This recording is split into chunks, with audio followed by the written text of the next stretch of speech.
Le patron du groupe paramilitaire Wagner, Evgeny Prigodjine, est décédé le mercredi 23 août 2023. Evgeny Prigodjine était bien à bord de l'avion qui s'est écrasé mercredi dans la région de Tver, au nord-ouest de Moscou, ont confirmé les autorités russes en milieu de soirée après plusieurs heures d'incertitude.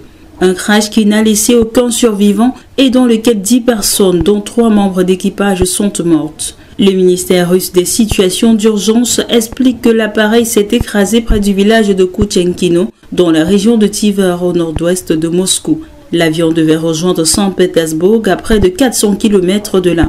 Une enquête pour violation des règles de sécurité du transport aérien a été ouverte. Une équipe d'enquêteurs a été envoyée sur les lieux pour établir les causes de l'accident, a indiqué dans un communiqué le comité d'enquête russe. Selon un responsable des services de secours cité par l'agence RIA Novosti, les corps de 8 personnes ont jusqu'à présent été retrouvés sur le site du crash. De nombreuses zones d'ombre persistent sur les conditions du crash. S'agissant du contexte, Evgeny Prigodjine était dans le viseur de Vladimir Poutine depuis sa rébellion avortée, lancée exactement il y a 2 mois, le 23 juin 2023. Dans la soirée, l'agence russe de transport aérien a confirmé qu'Evgeny Prigodjine se trouvait à bord de l'appareil. Selon la compagnie aérienne, les passagers suivants se trouvaient à bord de l'avion Embraer 135, a indiqué Rosaviasia, en citant le nom du patron de Wagner, mais aussi celui de son bras droit Dmitry Utkin.